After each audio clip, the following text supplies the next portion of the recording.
Hello friends, today I am taking the topic of electric potential difference and how to calculate it for given point charge and number of point charges. So शुरू करते हैं electric potential से. Electric potential is a physical quantity which determines the flow of charge from one body to another. जैसे कि हम जानते हैं कि चार्ज जो है वो फ्लो करता है high potential to low potential. Means a body has higher potential, that charge is moving from it to the body at lower potential. So it is a physical quantity that determines the degree of electrification of body. कहने का मतलब ये हुआ कि body जो है कितना charge अपने में ले सकती है, कितना उसका इलेक्ट्रीफाइड हुआ है, कितना चार्ज उसमें है, तो हम उसके इलेक्ट्रिक पोटेंशियल से उसको डिटरमाइन बता सकते हैं. इलेक्ट्रिक पोटेंशियल का जो मैथमेटिकल डेफिनेशन है, किसी पॉइंट पे किसी चार्ज का पोटेंशियल कैसे निकालना है, तो उसके लिए आपको याद रखना है electric potential at a point in the electric field is defined as work done in moving a unit positive charge without any acceleration from infinity to that point against the electrostatic force irrespective of the path followed. In simplest way, we can just memorize this formula. V is equal to W infinity to B at point divided by Q naught. Means potential at point B for a given charge is the work done in moving the charge from infinity.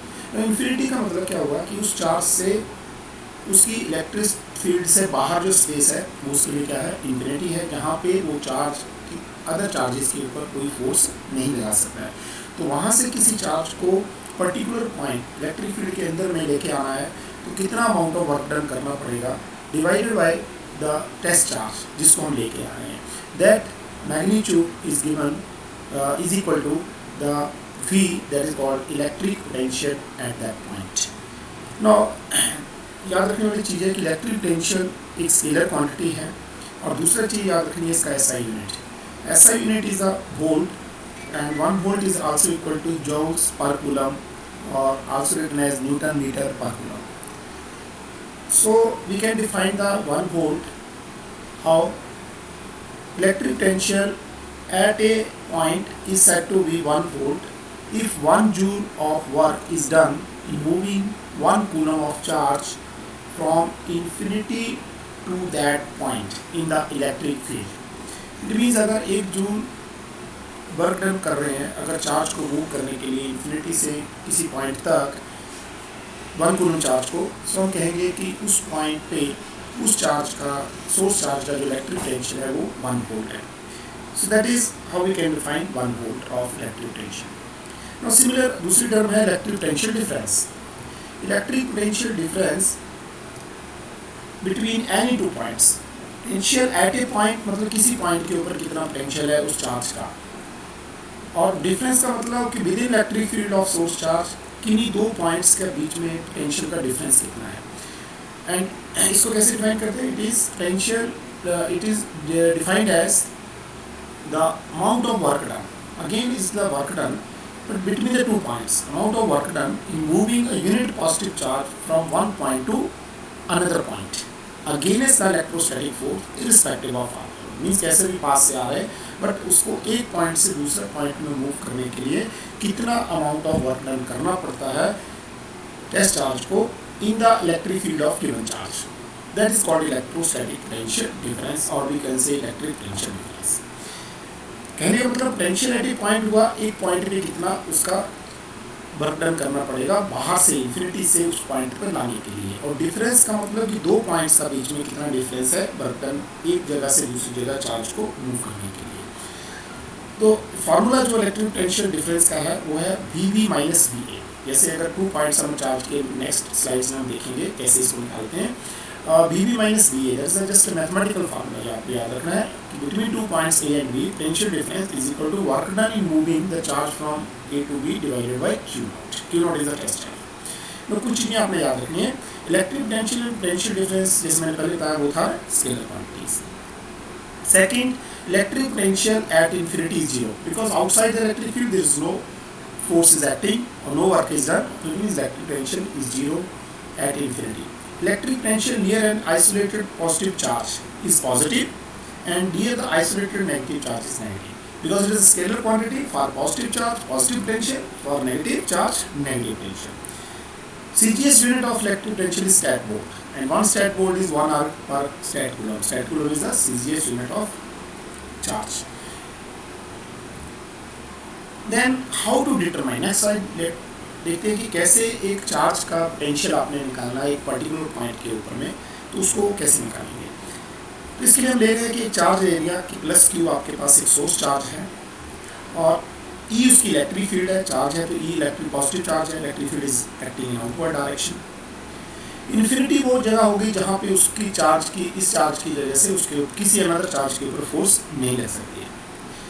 अब with in electric field हमने एक space ले लिया और उस point के ऊपर जहाँ पे हम पोटेंशियल निकालना है, मान लो पी पॉइंट पे पोटेंशियल निकालना है which is at a distance X from plus Q charge, जिसकी इलेक्ट्रिक फील्ड है, तो हमने प्लस क्यू नॉट एक टेस्ट चार्ज रख दिया।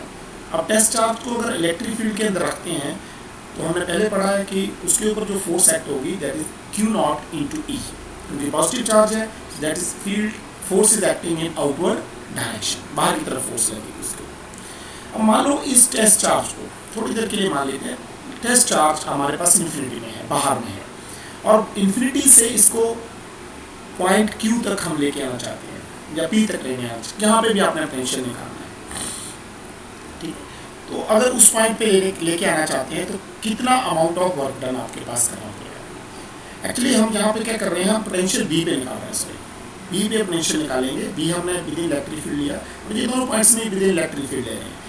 हमने चार्ज को मूव करना है infinity to the point B in order to determine potential at point B. So हम कहते हैं कि हम इन्फिनिटी से लेके आ रहे हैं और जैसे हम लेके आ रहे हैं it means we have to apply a force opposite to this force Q not E but in opposite direction. So without acceleration charge will be moved from point infinity to the point B. So it means force applied is minus q naught e, just opposite to the this force q naught e, we have to apply the force. So the force q naught e, that's radially at outward accelerate the charge, but in order to move the charge we have to apply force minus q naught e in opposite direction so that it moves from infinity to the point b. But because the force is continuously changing, varying force with respect to distance, so we take a very small distance pq, so that at a point p the force is q naught into e and opposing force we apply minus q naught e and it moves through small distance dx for which force is almost constant. Then we calculate the what is the work done. Now work done is equal to force into displacement. So in order to move the charge from p to q, small work done dw is f dot dx. Okay, so f is equal to q naught e dot dx, but q naught e and dx both are in opposite direction, so it means there is a negative sign cos 180 angle between them, so cos 180 is minus, so work done is equal to minus q naught e dx. ये समझ आ गया? देख लीजिए दोबारा फिर dw f dot dx factor, f is equal to q naught e dot dx, e and dx जो है दोनों opposite direction में है, outside e और dx हम मूव कर रहे हैं p to q, so दोनों के बीच में एंगल कितना हो गया 180 degree. So dot product cos 180, so cos 180 is minus 1, so it is minus q naught e into dx. Okay, so dw is equal to, अब पुट कर देते हैं पहले e का, e is the electric field due to the source charge q at point p which is at a distance x, तो इसको अगर put कर देते हैं तो आपके पास work done small work done आ जाएगा minus q naught divided by 4 pi epsilon naught x square dx, because इसका वैल्यू आ गया q upon 4 pi epsilon naught x square. Okay, so there because this e is this value, so e को हमने इसको put किया, तो it means now हमने निकालना है टोटल वर्क डन कहाँ से कहाँ तक in order to move the charge from infinity to the point b. Sorry, here is the word infinity, from infinity to r. It means this point a we take a to b means infinity to r distance पे अगर आपको total work done निकालना है, so we can integrate the this, इसको integration कर दें, total integration from infinity to B, so we get work done from infinity to B is equal to minus, minus यहाँ से आ गया एज इट इज आ गया, इन्फिनिटी टू आर इसकी लिमिट चली गई, Q not upon 4 pi epsilon not X square dx. तो यहाँ से बेटा आपके पास Q not 4 pi epsilon not constant है, इसको बाहर ले लेते हैं। आपका इंटीग्रेशन रह गया 1 अपॉन एक्स स्क्वायर डीएक्स। ये स्टैंडर्ड इंटीग्रल है, इसको आपने हमेशा याद रखना है। इसकी वैल्यू होती है -1 अपॉन एक्स। इसको हम करके भी दिखा सकते हैं। सो इसको आपने पुट कर देना है। तो भी अगर पुट कर देते हैं 1 by x square integration is -1 by X, minus minus plus हो गया और 1 बाई एक्स है, अपर लिमिट आर है, लोअर लिमिट इन्फिनिटी है। तो put in the values, ultimate हमारे पास रिजल्ट आ जाएगा। इसको सॉल्व करके W infinity B divided by Q not को हम नीचे ले जाते हैं। तो work done per unit charge, ये डेफिनेशन हो जाएगी पोटेंशियल एट ए पॉइंट की, is equal to q upon 4 pi epsilon naught r. So ये आपके फार्मूला आपके पास आ जाएगा, V is equal to q upon 4 pi epsilon naught. I think यहाँ तक आपको समझ आ गया होगा कैसे इसको निकालना है। तो ये इंटीग्रल आपने याद रखना है, इसको लिख लेना है 1 upon X square dx integration is equal to -1 upon X, that is the standard integral. और उसकी लिमिट्स पुट कर दीजिए और लिमिट्स पुट करके हमारे पास रिजल्ट ये आ जाएगा। तो ये किसी भी पॉइंट के ऊपर अगर आपने पोटेंशियल निकालना है which is at a distance r from a given charge, then formula is 1 by 4 pi epsilon not Q upon r। ये आपका बेसिक फार्मूला है, इसको याद रखना है। अब अगर आपके पास नंबर ऑफ पॉइंट चार्जेस दिए हैं, अच्छा एक चीज़ और मैं बता दूँ आपको, अगर पोटेंशियल डिफरेंस निकालना है दो पॉइंट्स के बीच में, तो यहाँ पे थोड़ा सा चेंजेस कर देना आपने। क्या चेंजेस करना है कि बी पॉइंट पे मान लीजिए जो डिस्टेंस r1 rb ले लो उसको, और इन्फिनिटी ना लेके दूसरा पॉइंट हम a ले लेते हैं। यहाँ पे क्या ले लेंगे, a ले लेंगे, और a का डिस्टेंस हम ले लेंगे ra। मीन्स जस्ट आपने इस पूरा कैलकुलेशंस में सिर्फ इन्फिनिटी को a पॉइंट और जिसका डिस्टेंस r a ले लेंगे, a सब्स्टिट्यूट यूज कर लेंगे, और b पॉइंट का डिस्टेंस r b ले लेंगे।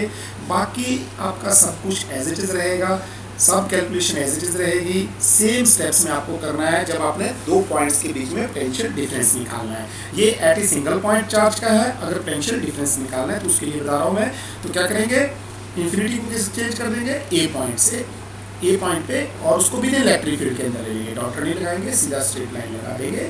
और यहाँ पे आ जाएगा work done from A to B, infinity का ए चेंज कर देंगे, और यहाँ पे आपके पास ए आ जाएगा, यहाँ आपका आर ए और यहाँ R B, R A R B, ये लिमिट्स आपकी चेंज हो जाएंगी। बाकी आपका स्टेप्स कोई चेंज नहीं करेगा। फिर आपका work done from A to B, Q not यहाँ हो जाएगा बी माइनस बी ए, और ये आ जाएगा 1 by 4 pi epsilon not, Q by 4 pi epsilon not आपका कॉमन आ जाएगा। ब्रैकेट में 1 अपॉन आर ए, अगर बी माइनस बी ए निकाल रहे हैं तो 1 upon r b minus 1 upon r a, ये आपका लास्ट में रिजल्ट हो जाएगा। इसको आप करके देख सकते हैं प्रैक्टिस, कि सिर्फ आपको ये चेंज करना है। ओके, नेक्स्ट अगर नंबर ऑफ पॉइंट चार्जेस हैं तो उनका पोटेंशियल कैसे निकालना है, क्योंकि मैंने कहा पोटेंशियल आपकी स्केलर क्वांटिटी आपके पास में है, तो स्केलर क्वांटिटीज को सम करना है तो सिंपल अलजेब्रा आपके पास लगेगा।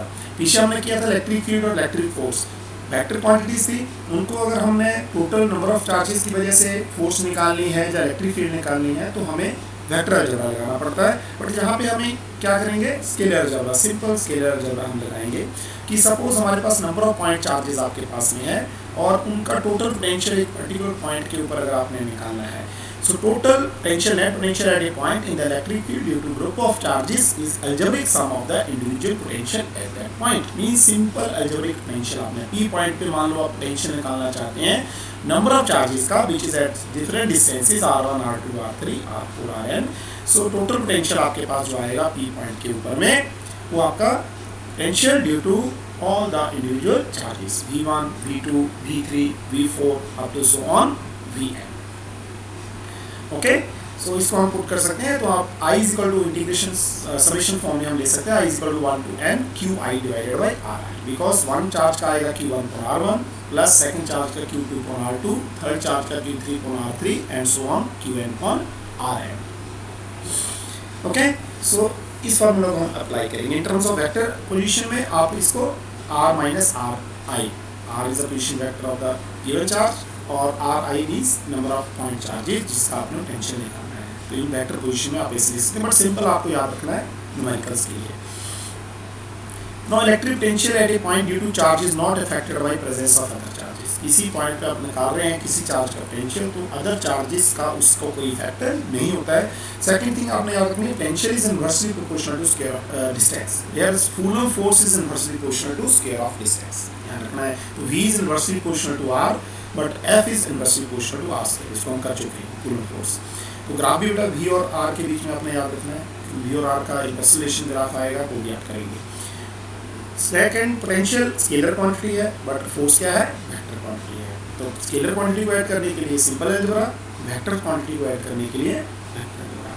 Now V is also V is called the potential at a point, it is actually equal to the potential difference between the R and infinity. मैंने बताया जैसे आपका इन्फिनिटी और पर्टिकुलर पॉइंट के बीच में ही पोटेंशियल डिफरेंस हम बोल सकते हैं इसको। ओके, नो अगर डाइपोल का इलेक्ट्रिक पोटेंशियल निकालना है तो कैसे निकालेंगे? डाइपोल हम पहले पढ़ चुके हैं, system of two equal and opposite charges separated by certain distance.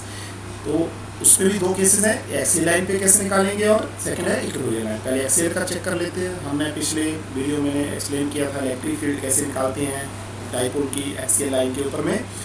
तो डिफरेंस मैंने कहा पोटेंशियल बहुत ईजी है निकालना, क्यों? पोटेंशियल स्केलर क्वांटिटी है तो हम डायरेक्ट अलजेब्रिक सम करेंगे।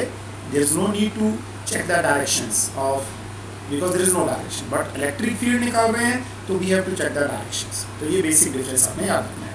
तो we take the dipole minus q and plus q charges separated by certain distance, say l be are taken distance, आप ए भी ले सकते हैं, डिपेंड्स ऑन यू। पी आपका इलेक्ट्रिक डाइपोल मोमेंट आ गया। P point पे मान लो एक्सियल पॉइंट पे, एक्सियल में हमने लाइन के ऊपर आपने एक चार्ज, जहाँ पे पॉइंट ले लिया जहाँ पे आपने एक यूनिट चार्ज प्लेस कर दिया, प्लस को यूनिट चार्ज, तो वहाँ पे हमने टोटल पोटेंशियल आपको निकालना है due to the these two point charges. Okay, so क्या करेंगे आप? प्रिंसिपल ऑफ सुपरपोजिशन लगाएंगे और हमने ये पी पॉइंट बेटा एक्स डिस्टेंस पे लिया है from the centre of dipole. Okay, तो प्रिंसिपल ऑफ सुपरपोजिशन लगा देंगे कि जो पॉइंट चार्ज प्लस क्यू है एट पॉइंट बी के ऊपर, प्लस क्यू, तो प्लस क्यू की वजह से पोटेंशियल पी पॉइंट पे पोटेंशियल कितना आएगा? 1/4πε0 चार्ज पर यूनिट डिस्टेंस। ये डिस्टेंस बच गया, टोटल ये एक्स हो गया माइनस एल। तो ये आपका जो प्लस क्यू का डिस्टेंस है पी पॉइंट से, ये आ जाएगा x minus l. So 1/4πε0 q upon x minus l, समझ आ गया?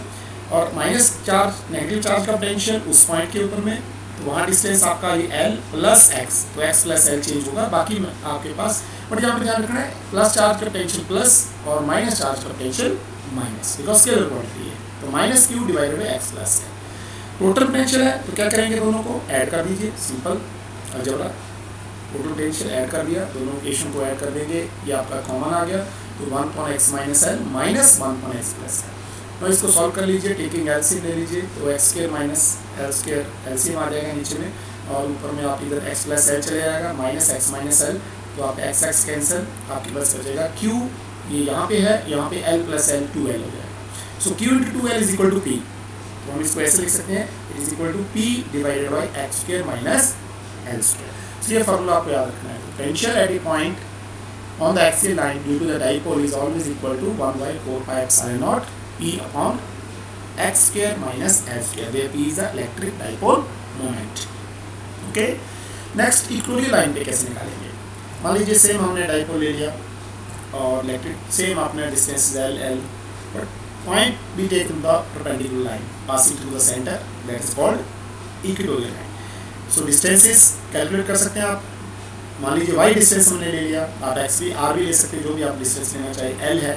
सो यहाँ पे आपका ये डिस्टेंस आ जाएगा root of y square plus l square. Okay, angle theta, तो ये एंगल का वैसे जरूरत नहीं है यहाँ पे, फिर भी लिखा है, कोई बात नहीं।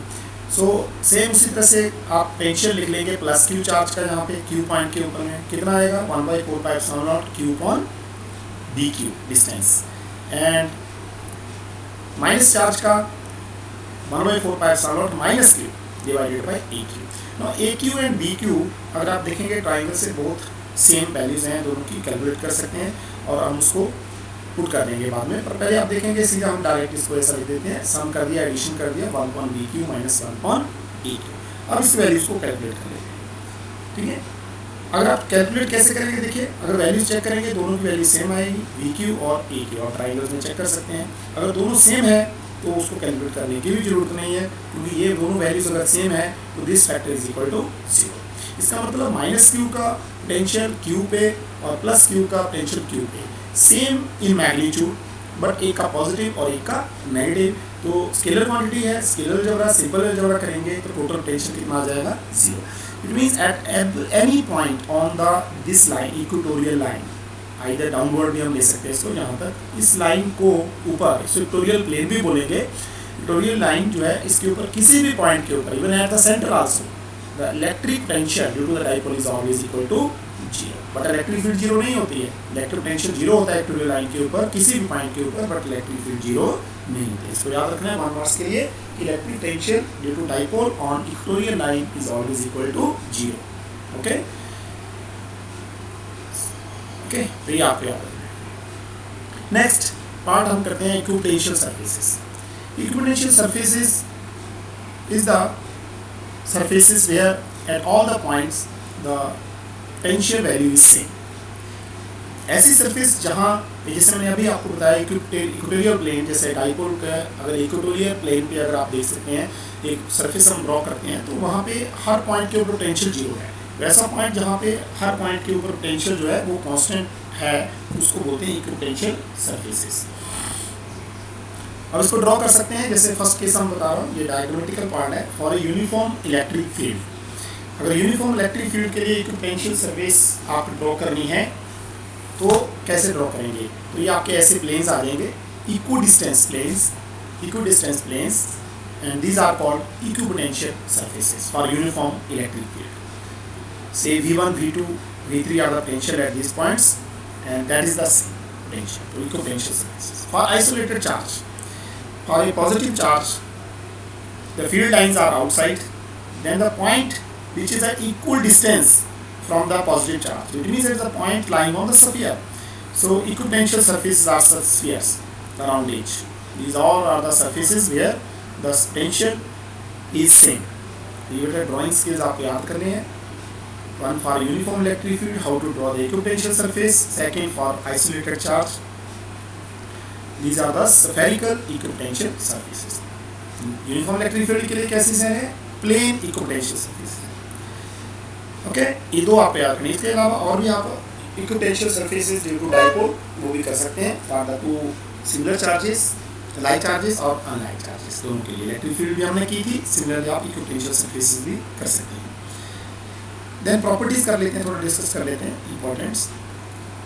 No work is done, 1 marks के लिए आ जाता है कि no work is done moving a test charge from one point to another on an equipotential surfaces. Equipotential surface पे वर्क डन जो है नहीं होता है, क्यों? क्यों पोटेंशियल सेम है, तो work done per unit charge is equal to potential difference. तो अगर 2 पॉइंट्स पे पोटेंशियल सेम है तो डिफरेंस 0 हो जाएगा, वर्क डन भी कितना होगा 0। तो no work is done, BV minus VA, ये हमने डेफिनेशन लिखी है। अगर इसी पॉइंट्स पे दोनों पे पोटेंशियल सेम है तो ये फैक्टर आपका 0 हो गया, तो इट मीन्स वर्क डन भी क्या हो जाएगा 0। ओके, समझा गया? ये आपकी इंपॉर्टेंट एक प्रॉपर्टी है इक्विपोटेंशियल सरफेसेस की। There is no work is done in moving the charge over the equipotential surface. Second, the electric field is always perpendicular to the element DL of equipotential surface.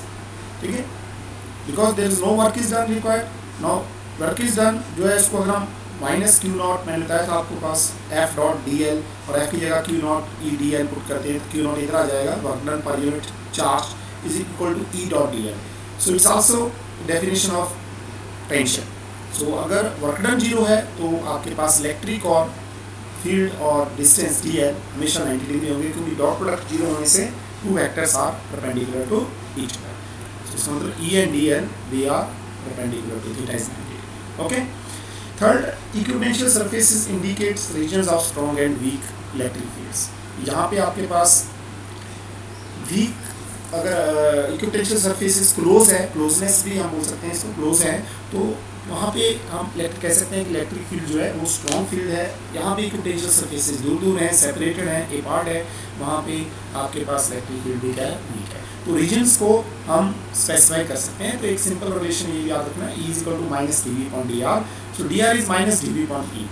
ठीक है, dV is the constant और on equipotential surface पे constant है, it means dr is inversely proportional to E। तो dr एक तरह का distance between the separation कह सकते हैं बिटवीन द इक्विपोटेंशियल सरफेस। दो इक्विपोटेंशियल सरफेस के बीच में जितना सेपरेशन ज़्यादा होगा इलेक्ट्रिक फील्ड कम होगी, जितना सेपरेशन कम होगा इलेक्ट्रिक फील्ड ज़्यादा होगी उस पर्टिकुलर रीजन में। तो आपके पास विषय को सेपरेशन और क्राउडेड इक्विपोटेंशियल सरफेस, ये याद रखना है। Next, two equipotential surface can not intersect. क्यों? क्योंकि अगर इंटरसेक्ट करती है तो उस पर्टिकुलर पॉइंट ऑफ इंटरसेक्शन पे डिफरेंट पोटेंशियल होगा, जो कि पॉसिबल नहीं हो सकता, क्योंकि इक्विपोटेंशियल का मतलब कि उस पर्टिकुलर पॉइंट पे हर पॉइंट के ऊपर सरफेस सेम, पोटेंशियल सेम रहेगा। तो ये मेन प्रॉपर्टीज आपने याद करनी है। Okay, then another question is electrostatic tension energy. ये भी इंपॉर्टेंट क्वेश्चन है सीबीएसई में। The work done in moving, तो वर्क डन ही कन्वर्ट होता है एनर्जी में, तो work done in moving a charge q from infinity to the point in the field against the electric force is called electrostatic tension energy. Okay, तो work done कितना हो रहा है उसी को हम कह सकते हैं चार्ज। अगर v किसी पर्टिकुलर पॉइंट पे किसी चार्ज का पोटेंशियल है, q को हम मूव कर रहे हैं infinity to that point, so उस पॉइंट के ऊपर वर्क डन कितना आ जाएगा। जस्ट पोटेंशियल डिफरेंस की पोटेंशियल की डेफिनेशन अगर हम देखेंगे, work done per unit charge हो जाता है, तो उसी को यूज करके हम work done is equal to q into v आप निकाल सकते हैं। तो इलेक्ट्रोस्टैटिक टेंशन एनर्जी अगर हम निकालनी है सिस्टम ऑफ 2 पॉइंट चार्जेस, अगर आपके पास 2 पॉइंट चार्जेस सिस्टम है, उसका टेंशन एनर्जी मान लीजिए a पॉइंट के ऊपर चार्ज q1 है, b पॉइंट के ऊपर q2 है, r1 r2 their position vectors, तो डिस्टेंस हो गया between them is r2 minus r1 vector form में, और मैग्नीट्यूड में लेंगे तो मॉडुलस ले लेंगे इसका। ओके, सो ये आपका टेंशन एनर्जी आ जाएगा। कैसे निकालना है, बड़ा सिंपल होता है कि अगर हम एज्यूमली मान लें दोनों चार्जेस को इन्फिनिटी पे ले गए, तो 1 बाई 1 करके हम एक एक चार्ज को लेके आ रहे हैं। मान लो अगर आपने फर्स्ट चार्ज को लेके आ रहे हैं, when first charge is mean there is no any other charge, so no work is done on the q1 due to any other charge because there is no charge present.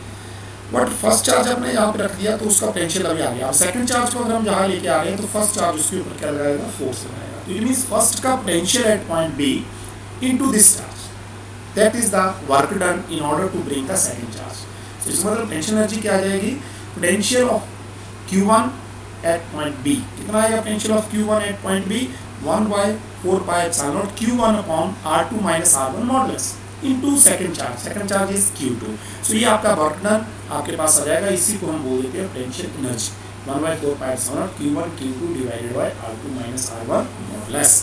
ठीक है, तो simple सा तरीका याद रखने का भी, जैसे 2 पॉइंट चार्जेस अगर आपको दिए रखे हैं, उनका पोटेंशियल एनर्जी अगर हमने निकालना है तो सिंपल है कि 1 by 4 pi epsilon naught q product of the charges divided by distance between the charges. Simplest आपको याद रखना है इसका formula between any 2 point charges. Okay, so simplest ये है q1 q2 divided by r12 means the distance between the 2 charges. 3 system अगर 3 point charges है उसका पोटेंशियल एनर्जी कैसे निकालेंगे, तो पहले 2 का निकाल लेंगे, 2 का मैंने बता दिया आपको। ठीक है, 2 आपका निकालेंगे तो वही आ गया 1 by 4 pi epsilon naught q1 q2 upon r12। But third charge जब लेके आएंगे तो 1 भी फोर्स लगाएगा, 2 भी लगाएगा, तो 1 का भी वहाँ पर पोटेंशियल होगा, तो वो एनर्जी कितनी आ जाएगी 1 by 4 pi epsilon naught q1 q3 divided by r13, और इसका पोटेंशियल यहाँ पे कितना होगा 1 by 4 pi epsilon not q2 upon r23 into q3। तो ये 3 फैक्टर्स आपके पास आ जाएंगे, और इस तरह से आप टोटल पोटेंशियल एनर्जी काउंट कर सकते हैं। First charge between the 1 and 2, between 1 and 3, between 2 and 3।